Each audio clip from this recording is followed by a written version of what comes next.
Hello, hello. Welcome to another DCU Daily. Today we have actually a whole bunch of stuff. We just planned for a Penguin review today, but turns out that James Gunn has been pumping, and I mean pumping, the amount of Superman news that we've gotten today. So we're getting the stuff from the DCU and the stuff from the Batman Epic Crime Saga. So that should be very exciting. We're going to be talking about James Gunn's involvement with the apparent Superman trailer, which is definitely an interesting tidbit coming from a director. We have, Nicholas Hoult talking about his role as Lex Luthor. And we also possibly got a confirmation in terms of who our mystery man was that a lot of people were speculating about with the giant U on his chest, who was wearing the all black armor. And, is it a surprise? Is it not? We'll get into that. And then finally, in terms of Superman news, we have Isabela Merced talking glowingly about her Superman co-star. And it's, it's fun that people are giving Corenswet a good pat on the back, kind of just adding to it. But then we'll get into Penguin stuff. We're going to be talking about the newest episode that premiered yesterday, episode 6, Gold Summit. We're going to be talking about the next episode name, as well as the setting for this episode and beyond, and also talking about a new poster, as well as the rest of the series, the last 2 episodes, especially with that cliffhanger ending. So all that and more. I have Bridget with us today. Bridget, how are you doing today? Oh, you're muted. Oh, hey guys. Yeah, I'm doing good. I'm very busy prepping as Halloween. It's just a couple of days away. I don't know. To me, it feels like a holiday. So it's like love it. Stressful waiting for those last minute costume pieces to come in the mail. Yeah, I'm not the only one. I wish I had the patience for, I love costumes. I love Halloween. It's my favorite holiday, but I don't have the patience nor the budget for a costume. I just throw on a Superman shirt and I'm like, I'm Superboy. That's all I am. But speaking of not boy, but man in this case, we got a little tidbit from the maestro himself of the DCU. James Gunn was talking about the Superman trailer. Somebody was asking about it, and he's like, what's the progress on that trailer? Is it already finished? Because, a lot of people are waiting with bated breath about what this movie will look like. And he said, it's not. I worked on it this weekend. Now, as someone, both of us know, you're more familiar with the industry than I am, but we both know that a director does not really work on trailers. Usually, corporate, whatever, they hire a trailer making company. That was the whole, controversy with Suicide Squad, that they're like, oh, let's make it more like the trailer. Let's have the trailer company edit the movie, and we got the mess of the movie. But what are your thoughts on that? I'm really curious, because it's like James Gunn working on the trailer. That's definitely an interesting tidbit. Yeah, I kind of like it. It's kind of funny him saying that. I don't know, it almost seems like kind of down to earth. To be like, oh yeah, just, this is like a huge movie and I was just like doing it this weekend, like almost like kind of seems like no big deal, just working on the trailer. But you're right, that typically is a job that goes to like a whole nother production company that specializes in like just trailers. Right. Like that's all they do is trailer editing. And I've met people that are in that industry too, and it's like its own thing. It's so specific, and it's own little world. So you never would really think. You definitely have like executives that would come down that are working on the project to like kind of oversee that stuff. But yeah, usually not the director would be that involved in the trailer. But obviously, something this big budget, that's the key part right there. Yeah. Because I've worked on like short films and all that kind of thing, and I worked on like trailer stuff, but that's like for like indie productions. That's not for the next Superman movie coming from Warner Bros. Adjacent DC Studios. So I think I kind of agree with that, with what you were saying, definitely. But what else? What other tidbits do you have? what it makes, and I could be wrong, but what I kind of get from that is, like, as you said too, like with people loving like the Squad, Suicide Squid movie so much, like the trailer, that they like were like, oh, when we saw the trailer, we really liked that. We wish like the movie were more like the trailer. You know, sometimes there can be that dissonance. So I do feel like the fact that he's like having a big part in this and in editing it himself to some degree makes me think that he wants to make sure it's done right, or maybe in the way that he's envisioning, you know, where it's like, well, I know what I want, let me just do it myself. That's kind of what I'm thinking might be Thanos energy a little bit. Fine, I'll do it myself. You know, that's what I always think of. Yes. But I really liked it because I mean, there's been a couple like higher like brow directors that have said like, oh yeah, I work on the trailer. I wouldn't be surprised if someone like a Nolan or someone like that would work on the trailer. Maybe not. I don't know. Maybe that's just me being like optimistic, but I feel like, you know, he wants to make sure nothing is spoiled, nothing too much gets out. We get just enough to taste, but not too much that, you know, spoils the movie, which I know a lot of people get uppity about that. I know a lot of people are like, oh, the trailer spoiled the movie. I never really cared about that, but I know a lot of people do care about that, so that's maybe something he wants to, like, kind of, because, you know, there was the whole, another trailer controversy with Batman vs. Superman, when they revealed Doomsday in that trailer, and people were like, well, now we know that not only are they going to fight Doomsday, Superman's going to die, because why the hell would they have Doomsday in here? So there was also that. So I think Superman. I'm already calling James Gunn Superman, and he hasn't even done anything yet. But in terms of James Gunn doing all this, I think that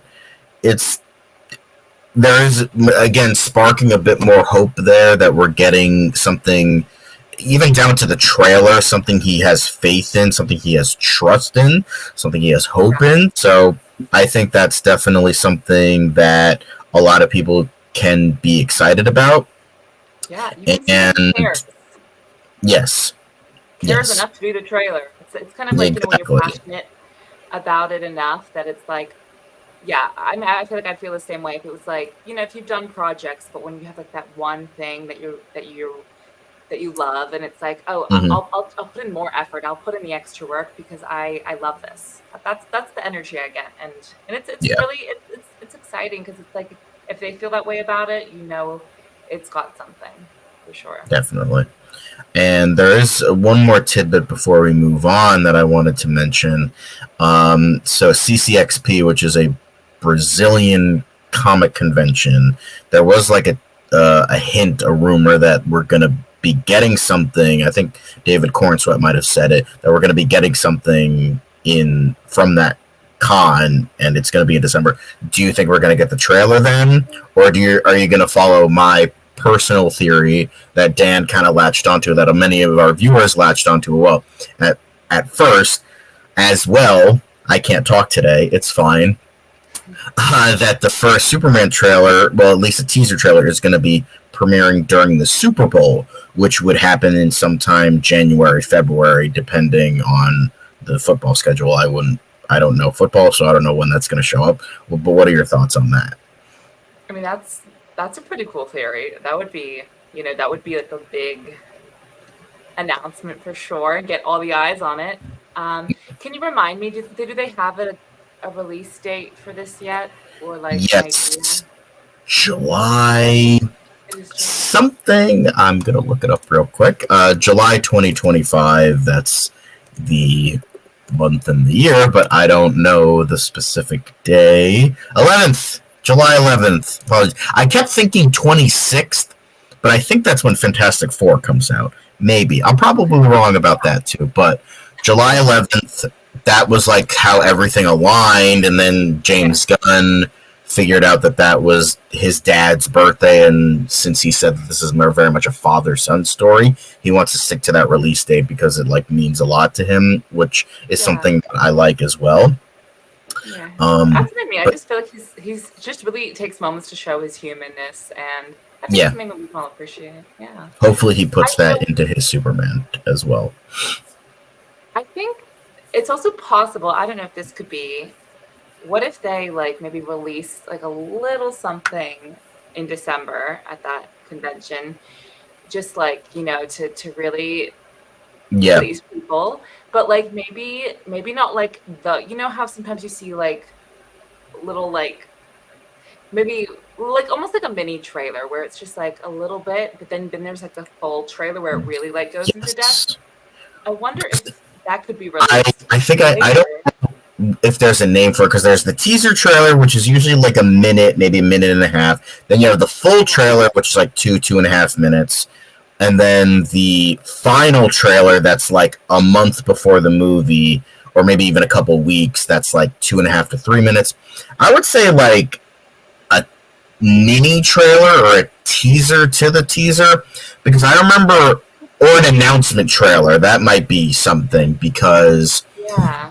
I remember way back when Age of Ultron just got announced, and they released this like CGI like announcement trailer where it like was showing like Ultron's helmet, and then it like zooms out and you see like his face, and then that's it. That was the trailer. It was like, I don't know, like 30 to 45 seconds, I think. So I can imagine them doing that. Excited, I remember people were Yeah. talking about that, and Oh yeah. Oh yeah. So I would imagine that they would do something like for the Superman suit. I could definitely see that, or like the Fortress of Solitude, or maybe the Daily Planet, or something like that. I could see that. a little bit of footage, I think, to kind of Yeah. people's pilots, and then I could see them doing that, and then maybe Super Bowl being like, here it is. The big teaser trailer, yes. Yeah. And like maybe something. I remember, I forget who said it in the comments, but they are so like, oh, April or May was when Superman like Action Comics #1 came out. They're like, oh, they might do something to coincide with that. We might get like the trailer then, and then we'll maybe like get like a final trailer like 2 weeks before the movie or something like that. I could see that like timeline. But whatever they decide to do, I'm stoked. Whether we are getting a teaser in December, I don't know if that would take away from Creature Commandos. I hope it doesn't. But maybe they will do that, and then we'll get the trailer in the Super Bowl, and then we'll get the final trailer in May, and then that's it. But whatever they decide to do, I'm excited for it. But moving on to the other side, from going from Superman good guy to Lex Luthor bad guy, we do have, Nicholas Hoult was talking about his Lex Luthor in the upcoming Superman movie, and he was saying, he's like, I'm a fan of this character, even though here it's spelled wrong. So hopefully we've done something special with it that people enjoy. Obviously, it's a very vague sort of thing, like just kind of like skirting, just being like, oh, hey, hopefully we do something good. He's not saying anything, not promising anything, but hopefully we do something good. Thoughts on that? He's like, the thing that we've changed is instead of an O, now it's an E. That reminds me of Hannibal Lecter spelling from Manhunter. So Lecter is spelled Lecter, I believe, like as in like the Anthony Hopkins film, Silence of the Lambs. I always thought it was OR, but maybe I am wrong. I don't know. Maybe it is with an O, but it's like spelled like that. But then for Manhunter, which was kind of a pseudo sequel to that, was like the adaptation of Red Dragon, which does come before Silence of the Lambs. But Lecter in that movie, it's spelled Lector, and I'm like, why did you do that? That makes no sense. I don't know. I just feel like if they do that, that would be really dumb. I don't get it, but yeah, that is really weird. But I looked it up, and actually, you're right. It is ER. That was. But yeah, so because there was the whole thing with like Otis in the original Superman, where Mr. Luthor, he always says the or part where it's OR. I think this is just a typo from the thread account. I don't think this means anything. We're getting way off track. But Curious to know your thoughts. Are you excited for Nicholas Hoult as Lex Luthor? Or are you a little mad? I would say mad, upset that like, oh, we're getting Lex Luthor again as the villain. So curious Yeah, I mean, about thoughts on that. it's obviously, it's a bit overdone, but obviously it's because he's a fan favorite. He's kind of the Right. guy when people think of like Superman villain. Um, and I even seeing this photo, it's like, wow, I have faith that he will be actually really good Lex Luthor. I mean, I feel like he's always like had his eyebrows have always just been like they're like I feel like I don't know, even watching him in movies when he was like younger, I was always like those eyebrows. He seems a little evil with the way that they twist. Like he would be good for that kind of character, And I feel like especially in this image, I'm like, oh, with the shaved head, like I see it for sure, and I'm kind of Yeah. excited to see what he brings to it. The only thing is, he definitely seems so much younger than I feel like the depiction. Right. I've always imagined like Lex Luthor to be like in his 40s, maybe That's what I thought as 40s. well. But So it is. we did have Smallville as well as that. I think I don't know. There was the whole like them being childhood friends. I think that was introduced in Smallville, and then they decided to like really, I guess, lean into that here. I don't know if they're actually going to do that, but in terms of them being the same age, I can see them like deriving it from that. Playing into that, yeah, Yeah. yeah. Which it's yeah. I think it's that makes sense too. And obviously he had to be younger at some point in his life. He wasn't Yeah. born 40 years old. So yeah. I mean, I'm really excited to just kind of see everyone's chemistry together and see how they play off one another. But Yeah. I've seen a lot. I remember he's been in a lot of movies I've seen growing up, and so There's Juror number great 2 actor. coming later in a couple of weeks, actually, and actually in less than a week. It might be coming out this week, actually. I think it's the first week in November, which looks really good. Clint Eastwood's alleged final movie. The older guys say that a lot, but then it ends up not being their final movie. But he's an incredible actor. He was, I believe he auditioned for The Batman, which obviously went to Robert Pattinson. He was on the short list, I believe. So, classic Dark Knight quote. Yeah. Die here, you live long enough to see yourself become the villain. Here he is becoming the villain. Which I think works, because he doesn't, I don't think he's done a lot of villain performances. I don't see that. So like, I feel like, I mean, he's a great accomplished actor. Oh, he also has Nosferatu coming out later this year. He's a busybody. He's a busy boy. So I'm like, even though I'm a little like reserved at the get, like, oh, they're doing Lex Luthor again. It's like, come on. But I am excited mainly for what Nicholas Hoult will do with this bring to it performance. Yeah. I agree. I think it's not something I would have expected. I don't know, but I'm just like, it's like, oh, I want to see how this works. Yeah, definitely. But in terms of other Superman villains, apparently we got an alleged, leak, rumor, confirmation that our Mystery Man, as shown right here, that we were discussing, a lot of people were saying that was Ultraman, might be correct. So there was apparently a leaked list of Todd McFarlane has his own, toy line, and he has made them for years. And there was apparently a leaked list that confirms that we're going to be having Lex Luthor, now spelled correctly, Ultraman, this character, and then a baby kaiju, which is like if you don't know what a kaiju is, that's like Godzilla, as shown right here.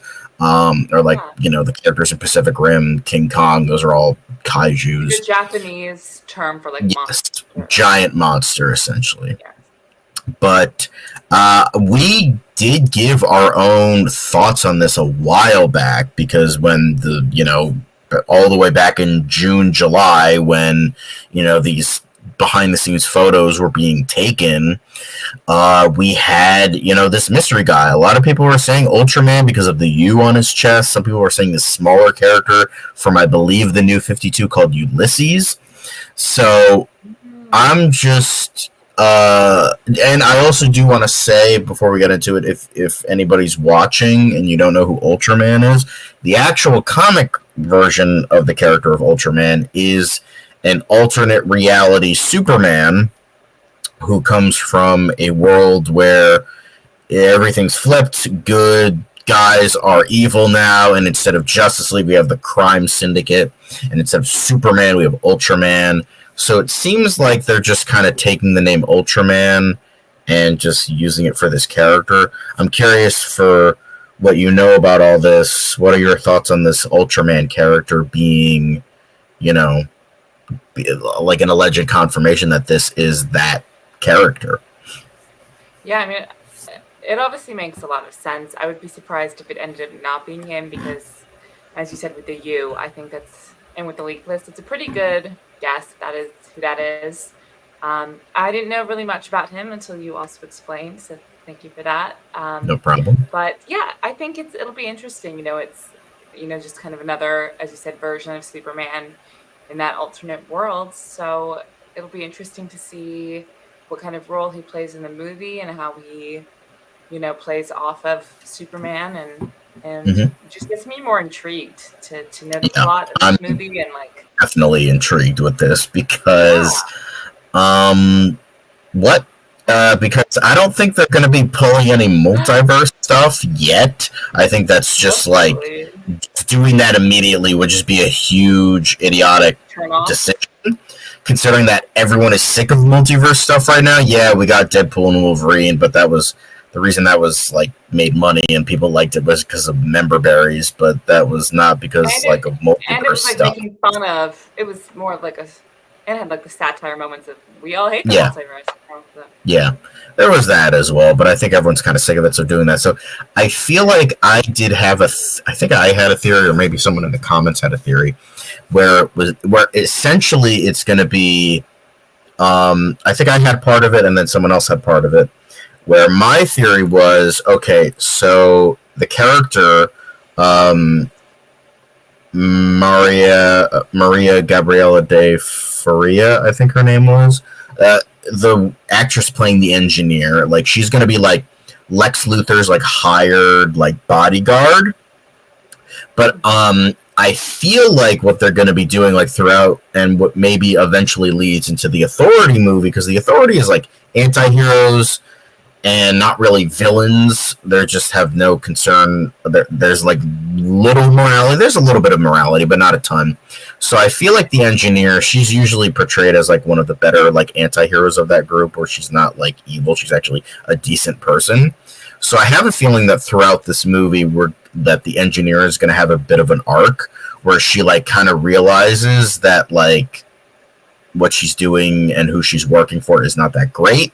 And then, but with Lex Luthor, who always thinks 10 steps ahead, he's all right, I have a feeling that this fucking bitch is gonna betray me one day. I'm not dealing with that, so I'm gonna have this Ultraman guy bred as a clone of he kind of what Superboy was in the comics, what he was intended to be. He's I'm going to grab DNA from Superman. I'm going to breed my own Superman with some of my own DNA. And he's going to be this bodyguard because, obviously these hired people, they have their own conscience and shit. Well, if I can make my own clone, I don't have to worry about that. They'll do all the dirty work for me.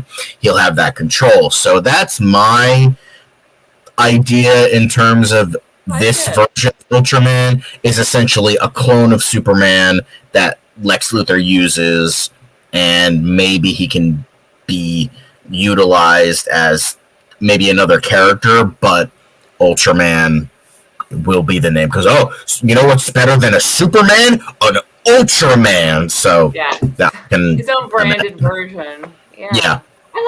I like that theory a lot. I mean, it's really creative, but I feel like it makes, you just saying that, I'm well, that makes sense, I can see that. But James Gunn did respond to that. He did say a lot. He's somebody was asking about this, where he was what's up with this leaked oil? And he's I don't know anything about any leaks, but whatever, I did see this, and from what I saw, I don't see any spoilers. So I can only imagine that, whatever was allegedly leaked, either he's vaguely implying that it's bullshit, or he's vaguely implying that nothing that was shown here is going to spoil the movie in any way, shape, or form. So I think the latter, how it's going to be like, okay, we know, like, I can imagine that the baby kaiju thing is either going to be a Lex Luthor plot or like a cold open to where, like, we're introduced to this Superman, like, fighting something big, and then we're going to be, and then it's just like, hey, I'm Superman. You're probably wondering how I got into this situation, and then, the Who starts playing. But whatever they do decide to do, I think, I'm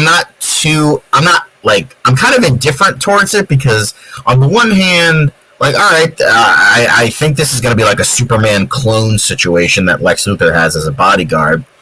So I'm like, okay, that's kind of a cool idea. I mean, I don't love the fact how they're using the name Ultraman if this is confirmation. Because I've always wanted to see the Justice League battle the Crime Syndicate, and like eventually, if they do bring the Crime Syndicate in, like, oh, my name's Ultraman, and it's just like, oh, hey, I fought Lex Luthor's clone that was also had that name. It's just, I can see them doing that for like comic book silliness, but I don't know. It's just like, I feel like, what's the point? You could have just gone with another character, like just name him Ubermensch or something, which is essentially Superman, but I believe that was Nietzsche. But yeah, like, I mean, that would honestly, it would have made sense. Ubermensch, he has the U, would have been perfect. James Gunn, you should hire me, pay me the big bucks, and I'll, subvert this stuff. But yeah, I'm not upset, but I'm not like super happy about it. But like, I am the audience of let James Gunn cook. That's all I'm saying about that. But yeah, you're saying that, like, if they do use him in that way, you don't think they'll ever be able to make what you would hope be that kind of movie? I don't think so. But obviously we'll have to see. I'm intrigued with what they would have to do with that, but that's going to be majorly in the future, and let's not talk about too much future. Worry about now. On episode 3004. Yeah, we'll be touching upon that. But the last thing we have in terms of, Superman news is Isabela Merced talking about David Corenswet. Now, a lot of people have been saying this about Corenswet, how, like, I believe Jack Quaid and others have talked about him, where he's like, or like the cast of Twisters, they're like, yeah, the way he is offset, not playing these characters, yeah, him playing Superman makes sense, and this kind of adds to it. He's just so real and hardworking, like a golden retriever. I think he's probably the best person on this earth to play Superman. I really believe in him, and he's really nice to me, so I'd like to see him succeed. Now, that's awesome to hear, but I also bring in, like, the idea of, like, oh, obviously she's going to talk well about her co-star. She's not going to say, oh, yeah, this guy fucking sucks. He's going to be a horrible Superman. You guys are in for the worst Superman. Like, obviously they're not going to say that, but the fact that even prior to Superman you had actors saying this, like tons of people that worked with him on a ton of different projects being like, when I heard that this guy was going to be Superman, I'm like, they were like, oh yeah, that makes sense, because the way that this guy comes across, he makes sense for Superman. Yeah. So that's awesome. I also think, she didn't have to say these things. Like, if he really was kind of like, she'd be like, yeah, he's cool, but I feel like to say, like, oh, I want to see him succeed, you didn't say that unless, like, that'd be hard to say if you didn't want them to. So, that's true. But to be fair, she's also an actress, and she could just be a really good actor. Maybe David actually the biggest dick imaginable, and she's just that good of an actress. So she could also be like 10 steps ahead, thinking, if I promote him, which promotes this movie that I'm also in, I'm second promoting myself. Yeah, but that's just cynical, Yeah, I would hope not. Again, this movie's all about optimism. We want to think that it's optimistic in regards to her putting David on a pedestal. Obviously, if you guys forgot, she is going to be playing Hawkgirl in the movie. A lot of people were kind of upset by her costume in the movie because they're like, oh, that looks like shit. But it's like, let him cook for a little bit because it seems like it'll be like this and not like that. So I'm intrigued with her portrayal. The only thing I'm worried about is that she is a little bit short. She's like 5'2", 5'3". I understand short girl energy is scary because, again, I have siblings that are shorter than me, and I'm only 5'7". So I understand short girl energy. I get it. Like that shit's scary. It scares me. So like I get it. Like, and short girls scare me. They probably think that I scare them, but no, they scare me. No, short girls are terrifying. They are terrifying. They're another breed of human that nobody should ever come into contact with. So, but I'm just saying in terms of like a visual standpoint, you like see like Nathan Fillion, Eddie Gathegi, David Corenswet, who's like 6'4", and then you have like, you know, him like this and her like this, and it's just like I'm just talking about like a visual standpoint of like because the thing is I want Hawkgirl. She is a great character and she hasn't received a ton of love. I don't think she's ever appeared in live action outside of like Legends of the Superheroes from like 1979, but I would love to see this character like really done right and done well, and I'm sure she'll do a great job. It's just like because sometimes people getting past the visual standpoint of like, oh, she's short, I'm not going to take her seriously. I just hope that's not the case. I understand she could do it, and I think she will, but that's the thing I'm thinking about in terms of general audience kind of thing. Yeah. You know, they might have done some behind-the-scenes effects, like maybe she's standing on 3 apple boxes, or she's hung up by wires. Yeah, I mean, the Tom Cruise effect where he has to, like, stand on, like, a milk crate to make himself... Guys, I'm not that shit, I swear. Yeah. For that vampire movie, I think the one that he was in with Brad Pitt, I heard that like they should like dug the pathway for Brad Pitt to stand in when they walked, so he would be shorter. Yeah, Tom Cruise. That sounds about right. That's commitment. But they, which I actually finally watched that a couple weeks ago. It was actually pretty good. But Interview with the Vampire. But yeah, I think whatever we have in store in terms of, you know, Isabela Merced's wonderful portrayal of Hawkgirl, the Kendra Saunders version. I think she'll do a great job. This is definitely a great, you know, promotion for Corenswet, which we've heard from a lot of other people he's worked with outside of the Superman like gauge, outside of the Superman like production. So I'm excited. I'm glad that she, you know, is giving him the time of day, and like, you know, we need to be more positive, like wishing people success. I think that's very appreciative. Yes, when your colleagues succeed, you know, you all kind of succeed. It's great to see your friends and coworkers, you know, do good in life. That's what it's all about. Yeah. But that's enough like, about. No. Saying like that's enough of optimism for tonight. That's not what you guys want to see. That's not what you guys wanted to see tonight. No, you want to see us talk about the cigar chomping motherfucker of Crown Point, the Penguin himself. So we had a lot going on. We're right at the end. We're entering that third act sort of vibe. You know, we've been getting that 3-act structure with this miniseries. Now we're at the end of, you know, the second act, and we're getting into the third act now, the last 2 episodes, and a lot of great things happened this episode. We had, you know, it seems like a couple weeks has passed since the last episode, because if you guys remember, and also spoilers, by the way, spoilers, there's going to be heavy spoilers, so if you guys have not watched the episode, click away, watch it, then come back and, you know, hear our thoughts. But the Penguin has, you know, another great episode, and I think, a few weeks went by because of the last episode, he only had like 2 buckets of those mushrooms with the drug of, you know, bliss on it. They only just started to make moves. in terms of not just him, but with the Maronis and the Gigantes, him like owning the streets. But now we're like full steam ahead. We saw a little bit of snow. We're going to be talking about that later. So it seems like we're getting into like late November. I don't remember when the season started, but it was a week after the Batman, which took place during the week of Halloween. So I think we're like towards the end of November, early December at this point.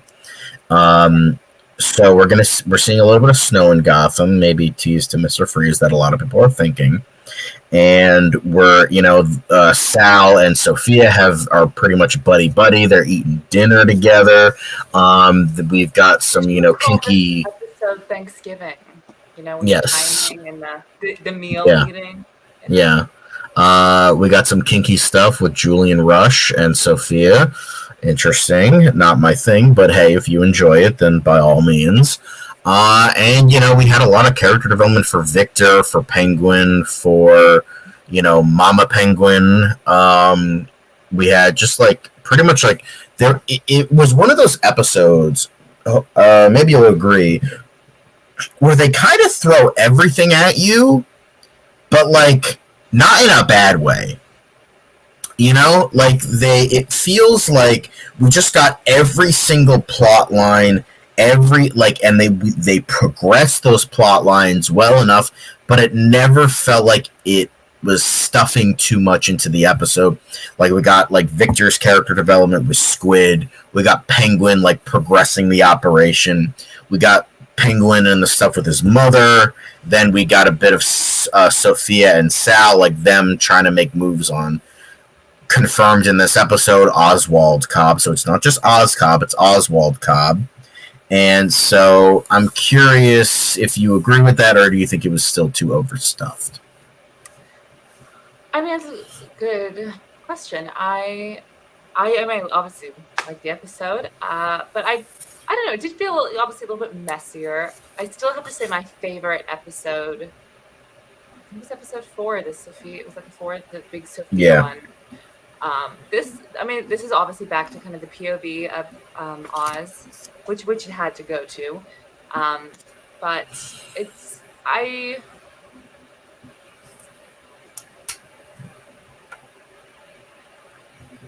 because there are little bits, they're introduced, as you said, they're touching on every kind of plot line in here, even the beginning with like Sophia and her, I forget his name, but with the therapist. Yeah, Julian Rush, I believe his name is. Yes, and the fact that they, just bring that relationship back for a quick second, like, oh, look, they're hooking up, guys. I appreciate that to let us know where they're at, but again, it feels like, okay, so we're with them, and we're checking these people out, and then we're like, what's the situation with everyone? It's almost like a reality show when it's like you're checking in with everyone in the house. That's almost how this episode kind of felt to me, and I wish there was maybe 15 more minutes. We could have maybe actually gone back to that at the end, and there could have been a little more something. Right. I mean, it was good. The only thing was, it was the ending. I knew was going to end that way, like pretty early on. I was like, oh, let me guess, she's gonna rock and roll up to his mom's apartment where she is, and I was like, she's either gonna kill her and we're gonna go to black, or she's gonna see her and then we'll go to black. Yeah. I think you're just I think you're just super duper smart, and I don't think it was that like predictable at all. I think I just think you're super smart. That's all. I never get endings, but this was the one time. Maybe this was just your moment. But yeah, I liked the stuff with Victor. How he's progressed a lot. He still has a stutter, but like the thing with Squid was like a major, that was a major thing. Like he fucking killed Squid. Which, by the way, that actor, fun fact, was in Venom: The Last Dance, so he's getting all comic book stuff like right now. So that's interesting. I remember from the show I used to watch called Travelers, which was really good. So I'm glad he's getting those roles. But yeah, I think I love like this look for Penguin. Like we get that cigar chomping . face of evil that Focused. we kind of get in the comics a little bit. But I think I love the overall vibe. This is like what I was like really. This was like to me the like ultimate Penguin episode where it's like we got everything, but it felt like so satisfying and all that. Now the way that it seems like maybe in a lesser showrunner, maybe not, I don't know. But with like Victor going through that major of a like character progression of finally killing somebody, I was like, oh, it seems like he's going to be around for a long time. But with how these shows go, I don't know. I still have my theory that he's going to be dead by the end of the season or series, depending on what they go for. Yeah, I think you're right. Yeah, I mean, I want him to die, but like nobody. This is like Sopranos. Like there was like an ongoing joke between the cast members on that, where they would always have to flip through the script to see if they would die or not that episode, because like that's how quickly you can just the light go. Yeah. So it's like, what character did they fall in love with the most? We gotta take him out. Yeah. I mean, we knew that the dementia-ridden mom was gonna like go out like a light. I mean, that was hard to watch. As someone who's dealt with family members who's gone through that, that was pretty hard to watch. And I felt like the way they did it was like showcasing the hardships of that, but also not like talking down to those, talking down to the people that deal with that on a daily basis. So I appreciated that.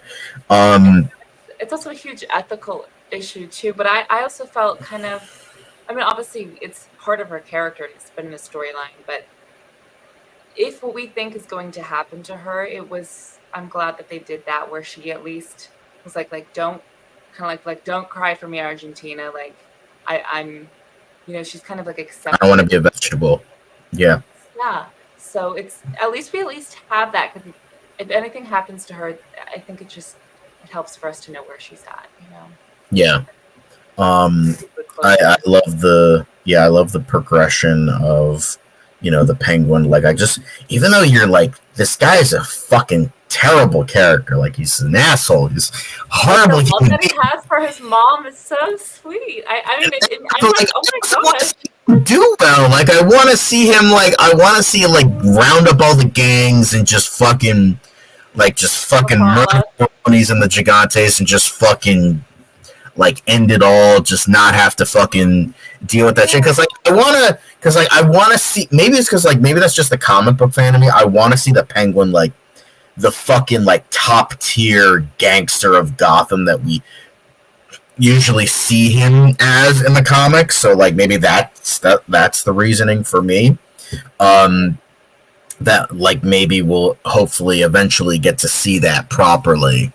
So I really want to see that, but like he's also like, maybe it's just because like it's main character syndrome. I want to see him do well. I want to see him like, it was kind of like that with like Tony Soprano, Walter White, where you're like, these are not good characters. You're not supposed to sympathize with them. You're not supposed to like relate to them at all. They're horrible characters. You still want to see them like fulfill everything, I guess, like in a weird sort of way. Because we know that behind the doors, we know it more than, and it's like, even as you're right, they're not good people, but there are elements of them that we can relate to and that we see in our own lives, people we know, and it's like, oh, look, what he's doing is awful, but kind of see how the seed started. And yeah, I feel this. I know he's bad too, but yeah, I think it's really also main character. Like this is his story that we're listening to, and that's the thing. Like when it was all told from Sophia's point of view, I was totally on. It's really like, but when it's back to kind of his episode, I'm all back on his team. Yeah. Right. I do believe that I think I think this might be, I don't know if it's my favorite episode, like, because I know episode 4 was like considered the best episode. This might be my favorite of the season so far. It might not be the best episode, but just with like, it feels like a very cathartic episode, because they did like so much in such a little amount of time, but it didn't feel like poorly paced or anything like that. And I mean, Colin Farrell has been excellent. Kristen Milioti has been excellent. Clancy Brown has been excellent. Rosie Feliz has been excellent. I don't know who plays the mother. She's excellent. They're all just giving their A game, and I just can't help but love the show. And I'm curious if you noticed this. Maybe you did, maybe you didn't. Where his mother was having an episode, and she was she mentioned the name Rex, Rex Calabrese, the guy that he looks up to. So I'm thinking she was oh, she was talking to him, because I don't know if he ever mentioned I never knew my father kind of thing. But maybe this is me looking too deep into it, but the fact that she mentioned Rex during an episode, and then they were talking about family, because Victor mentioned his brother Jack and all that. So I'm thinking, again, maybe looking too deep, do you think that Rex Calabrese is the Penguin's father? Because I'm curious to know your thoughts on that. Because you saying that he said he didn't know his father, right? Is that what you said? I could be getting wrong, and maybe people in the comments will let me know, but I don't think they ever mentioned I don't know if he walked out on them, or he just never met him, or he had a father, but it's not really his father. But if he never had one, that's, and he admired Calabrese, and Calabrese was a very in it part of the community, as he mentioned in the first episode. So I'm curious, do you think that Rex Calabrese is really Penguin's father? The lion gave birth to the penguin. Yeah. So I'm curious. Wow. I'm probably looking too deep into it, as I keep saying, but I don't know. I just think that was an interesting tidbit. Yeah, kind of that they. I mean, obviously, to write that in the script, it was a choice. So it's gotta. You would think it's for some reason. That's probably what I'm sure, gonna drop on us in maybe the next or last episode, and that will probably inform a lot about Oz and what he thinks of himself. Once he knows who his father is. Yeah, that might give him the extra zhuzh he needs to really be well, I am king. I follow the legacy of Calabrese. I got to follow the legacy of the lion, because that's my blood. It's in his blood. Yeah. And it's in Kraven's blood, too, because that's how he gets his powers, his lion's blood. A radioactive lion is... Anyway, so I'm sorry. I just have to make fun of that stupid decision for that. I can't wait to see Kraven. It's going to be garbage, but it's going to be fun.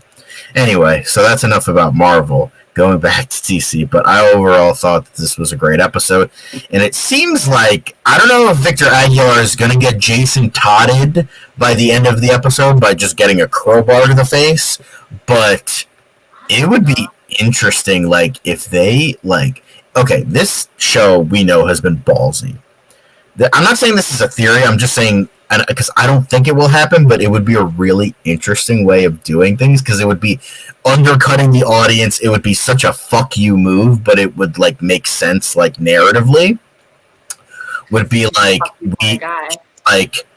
we see her with the crowbar, cuts to black, and then the beginning of the next episode, we're following the Penguin, he's going from his operation. It's just this slow build. And we think it's oh, he's going to meet Sophia at the apartment, and she's there's going to be this standoff between the two of them. But no, he just enters the apartment, and he walks in, and it's just the bloody pulp bodies of Victor and his mother. And that's how the episode fucking starts for episode 7. That would be a fucking huge bomb. I don't think they would do it, but that's it's been a ballsy show. I could see it. I could definitely see it. You don't honestly get the goodbye or anything like that. No, you just walk in and characters that you love are dead. Done. Yes. And that's it. Then we get the real turn of the Penguin. But in terms of episode 7 and beyond, we're getting that big turn for this iteration of the character. So I don't know. It might be a little bit much, but I think that could be ballsy. People will hate it, but like in terms of the show, it makes sense. So I think it makes sense, and if anything, for like time's sake, it saves time too. Instead of watching them, beg for their lives or whatever. That's all I'll say. But like, that kind of thing. Like, it does kind of keep the pace going. So I actually, to be honest, I kind of think that's what they're gonna do. That's my I really do. I kind of feel like anything else might be not ballsy enough for what we've seen, to kind of keep that cutthroat energy going. Because by the end of this, I think we're gonna have to see Penguin at that point where he's been rising slowly, but that point where he's just like the villain that we know him as in the comics, just really but I think we're gonna be seeing that because the next episode that I wanted to get into, I talked about this last week, but we're gonna talk about it again real quick. But the next episode, you have this caption right here. I want us to feel pain, real pain from Chris and Miliotti's. But the next episode, which is going to be about like 46 minutes, it's going to be a shorter episode, is going to be called Top Hat. Now, in the background, if you can't tell, that is, I believe, a screenshot from the film Top Hat. So I'm just curious. Now, Top Hat is a very, very, like, what's the iconic piece of garb that the Penguin wears. So do you think that's what Top Hat means? Do you think it's like, oh, he's going to be wearing like a top hat, or do you think it's a reference to the film and like there's going to be like some bits from the film that are going to be integrated here and like plot line or just like an ongoing like motif throughout the episode? What are your thoughts on that? That's a good question. It could be just like a play on words, like he's like the top half of this pyramid. But I don't know what his what they really kind of want his final look to be. I could also see and now I'm just imagining, this is probably totally wrong, but this could be like an episode where, because we even saw him kind of like briefly mingle with that high society guy to get the energy turned on in this episode. I wonder if, he was always talking about the rich folks who make all the decisions. Why can't that be us? And I wonder if he's going to kind of maybe edge his way a little bit more into high society. I don't know if that's where this is going or if that's where he wants to be, or at least, in his terms, whether that's like by blackmailing people or whatever methods he uses. Right. I wonder if he's gonna maybe become a more of like a gentleman in appearance. That's just what I'm wondering. Right. That is the character in the comics. As I've said many times, like the perfect in terms of describing Batman and the Penguin, the Batman is a gentleman dressed as a freak, while the Penguin is a freak dressed as a gentleman. That's like always kind of been the character, and that's why he's like kind of like always worked, why the Caped Crusader version didn't. But I think that we could be getting that, because that's what the vibe we've gotten is throughout this episode. Like, he's always making moves, he's always trying to be like step above, like trying to reach that next step, like always rising, that's always keeping that status going up and up and up.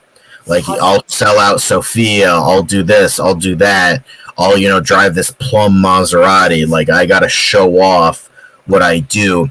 And maybe during this episode, it could be a number of different things. It could be like a motif for Top Hat. If you don't know, it's Fred Astaire and Ginger Rogers film, typical screwball comedy from the 30s. Romantic elements, though. Tap dancer meets a singer, and they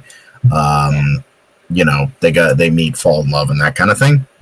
So I don't think they'll bring into that into not much. Tap dance, that would be bold. Penguin tap dancing, that would be interesting. I don't think they're gonna bring that. I think it would be interesting. Maybe it's just like maybe like something happened, like, and somebody was watching the film Top Hat, and like that's like an ongoing motif throughout the episode. That's the most I could see in terms of the film. I can't imagine them like using like a plot line from that movie or anything. Or that like Blame It All on Maeve. I think it's a song. Blame it all on. Like, and that's very like that time period and very like old Hollywood glamour. So you're right. It's in there. It's a theme. Oh yeah, and I think there was also the idea of like, oh, the Penguin, he wears a top hat. That could be like we're gonna see him in the iconic top hat, and that would be really nice to see. Or it's just like the idea of like him wanting to like stick it to like the people who wear the top hats, like that could also be a part of it. But and then maybe he kills someone and takes his hat. I don't know. Puts it on. That would be funny. But I whatever they decide to do, like I hope it's like it belongs to the idea of like, oh, we're gonna see Penguin in a top hat. Like I don't know, like that. I just think that would be nice to see. Like he's wearing that fur coat he wears. He's got his tuxedo. He's got the cane. He's got the cigar, and it's just like, yeah, here he is. He's the Penguin. And you're right. I think it'll really pay off what we've seen before, and especially too when he's like, and actually that's kind of why I love that they have his mom in this so much. Like it's just she's just such a huge favor to the story and the storyline and the character development of Oz, because it's like everything she says to him is like she clearly cares a lot about status, about living in crappy apartments. She seems to really kind of only approve of him when he's doing well and he's killing people, and it's like she's also a big motivator for him to do the things that he does, I think, in a way, because he's trying to make her happy and appease her and impress her some of the times, and when he doesn't, and he has her, and he's obviously trying to protect her in her life, she's still, and I know she's got dementia and stuff, but she still like wants those things, which I think makes him want those things even more. So like at the end of this, which I love too, him putting the makeup on her was so cute, and a skill I didn't know he possessed, but I could also see him like in a way kind of dressing up as this almost for her benefit, to show her, I'm the look at me, I'm a gentleman. Gentleman you always wanted. Yeah. I like that a lot. Why you gotta make this like cute and shit? Like, come on. Well, how I see the world. I'm just teasing. That's all. But in terms of and I also wanted a little bit of a reminder. This was posted, I believe, after last week's episode, or like at least a couple days after last week's episode. Of Top Hat is going to be 46 minutes long, and then the last episode is going to be called A Great or Little Thing, which is going to be 68 minutes. So just keep that in mind for what we're going to be getting. I talked about this a little bit last week, so if you guys missed that, you can head over to the last episode. But yeah, A Great or Little Thing is also an interesting sort of interesting thing, whatever that may be. It could be great, could be little. That time, does that include like the little ending that they do where they do the behind the scenes talk, or is that? Don't think so, because I was watching it on Max, and I had to watch it on Max earlier today, and it was 52 minutes, which is what Gold Summit is showing right here, and it was just that plus like credits. So I think it's going to be 68 minutes, but plus credits. Like it's going to be like probably like 65 minutes by itself. I don't think that includes the behind the scenes stuff. Right. Okay. But yeah, Top Hat is going to be the next episode. Now, something I wanted to touch on as well. We got a bit of Snowy Gotham in here, which teases, a bit of the Batman Part 2 a little bit, because Matt Reeves was saying it's going to take place in the winter. And so I'm curious to know, like, just like a quick idea of like your thoughts on, Batman Part 2 being in a snowy Gotham and it's going to take place in the winter. Do you think that alludes to anything specific character-wise or villain-wise, or do you think it's just like, oh, that's a fun setting? Yeah. No, I think it totally does. I mean, we're the East Coast. I'm from the East Coast originally too, and like New York, Boston, they're like the summer versus the winter is huge. I feel like as far as storytelling.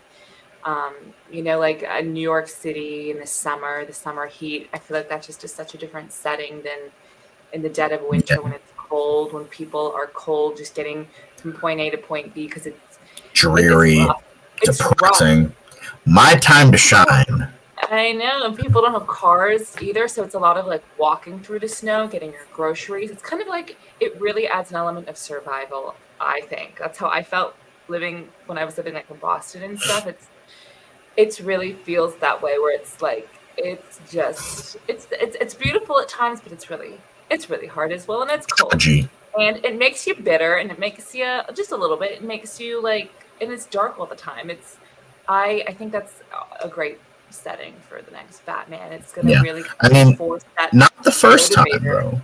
Not the first time it's been done in a Batman movie. Batman Returns took place at around Christmas time, and Dark Knight Rises, it snowed as well. I think that took place at around New Year's. So not the first time that we've gotten a snowy Gotham, and maybe this will be the first time we will get a snowy Gotham and we'll get Mr. Freeze. Who knows? I mean, I hope. I just want to see Mr. Freeze done well, but I don't think in the ultra-realistic Matt Reeves BECS universe, I don't think we're going to be getting that. So I think hold off on Mr. Freeze so we can get him properly in maybe a DCU Batman movie. But that's just my thoughts. I'm excited for a snowy Gotham. It's definitely, adds to the whole cruddy, depressing nature of Gotham City, and I think and that motivates too. I think a lot of why all that stuff happens because people it's just the vibe, the desperation it comes out of that time of the year. Because I know people have made the argument Batman Begins Gotham looked dreary, but Dark Knight it actually looked okay. But it's friend of mine said because that shows Batman is actually doing something positive for Gotham. But I think what this does, we could have those positive developments that Batman is doing for Gotham. Even though, he's going to be changing, going to become more hopeful, all that. That's what was promised at the end of the first movie. So I think with this one, with Batman Part 2, I should say, it could be we could be getting a Batman that's improving Gotham proper, but at the same time, we still get that dreary kind of crappy comic book feel because it takes place in the winter. So I feel like that's a good way to sidestep it a little bit, a good way to show we're still going to get that comic book feel of this version of Gotham that a lot of people want to see consistently for a Batman universe. So I think that's definitely going to be an intriguing look in terms of that. So I'm excited for that. I think not only does he have to fight the villains, he has to fight the elements too. Yeah, that's a really awesome way of putting it. It's getting so good. I can't wait for this to come. Yeah. But yeah, and then got another poster which looks pretty cool. You got a more current iteration of Sophia. You got Penguin looking cool and dapper in his leather jacket. So that's nice to see. Definitely show that on your wall somewhere. I don't have any more wall space in my room, but get one of these, blow it up, and put it on your wall. Looks pretty awesome to me. And I love how they say about that, but I like this vibe. It's simple, but it's good. Yeah, but even they're slightly looking for directions, it tells the whole story that as we know thus far. Just this picture is really cool. Yeah. Well, I'm so excited for next week already. Yeah, and with next week, oh boy, are we gonna get some fucked up shit from Sophia with that crowbar? She's going full Joker versus Jason Todd. That's really adding to the whole. What's the word for it? What's the vibe? What's the thing? Jason Todd. A bit, and how the whole Robin thing, how we joked that, like, oh, the Penguin got a Robin before Batman did. And, like, if he gets killed with a crowbar, that's really just adding to the whole Robin comparison a little bit. So I think that's interesting. Yeah, it is. So, look at that crowbar, look at that, I'm gonna fucking kill people, look in her eye. We got a whole bunch of stuff to I be. don't know. To me, she almost looks a little like pensive like she almost looks like a little bit like sorry about what she has to do. Maybe I'm projecting, but Maybe. I don't know. She kind of, or maybe she's honestly just surprised to see his mom because earlier she thought he was dead. She was Yeah. dead, so could be like, oh wow. Yeah. I don't know. It's very, I'm super stoked for, next week. Well, though it's 6 days now, it seems like. But yeah, I would just like to tell everyone that's been watching for so long, thank you for watching. And I'm gonna adjust my seat because I look short. This has been a fun time talking about Superman and Penguin. We had a lot of news to get through, a lot of Penguin stuff, but we hopefully got everything. There has been a couple other tidbits about Dynamic Duo and I believe Dune Messiah versus Batman Part 2 instead of Greg Fraser, but we'll get to that maybe tomorrow. But that is it for today. Make sure to like, make sure to comment, make sure to subscribe, and if you're already subscribed, click the notification bell so you know when we go live or have a regular video. This isn't going to be as, frequent, but sometimes, people's schedules don't line up and whatnot. So, I appreciated talking about this with you, Bridget. We've met. I mean, the last time we did talk was fairly recent. It was, the 4th episode, which wasn't too far away. But, so it wasn't like too bad. But maybe you can, hopefully, if schedules line up, you could be on the show a little bit more, talking about, Superman, more optimistic, because I know you're more of an artist, and that's fair. Talk about more optimistic things than, like, mobsters get murdered with crowbars and the such. But, But it's still, look, I still actually love the series. Like I know I first hopped on with Kite Man and we also did Cape Crusader, but I'm glad that I've been watching this. I've even been recommending it to a lot of people. I'm like, oh, this is what I've been watching, guys. Like, it's good. Watch it. Get on board. So you actually like Joker fully do. So there's that as well. Because I guess maybe I'm not like a hardcore DC fan, so I probably see things. I think they're very different lens anyway. Probably. And I love musicals. That movie made me cry so much. I do feel like maybe it's something that just, I feel like in a couple years it's going to come back and people might appreciate it more. Maybe it's had a hopefully, but probably not, because I'm not an optimist as much. So I'm probably, I know people are going to say this for like years on end, but that's okay. That's okay. But I hope you guys enjoyed our little news tidbits, our opinions, and the what have you. But thank you for watching. We appreciate you. But we will see you tomorrow for another DCU Daily.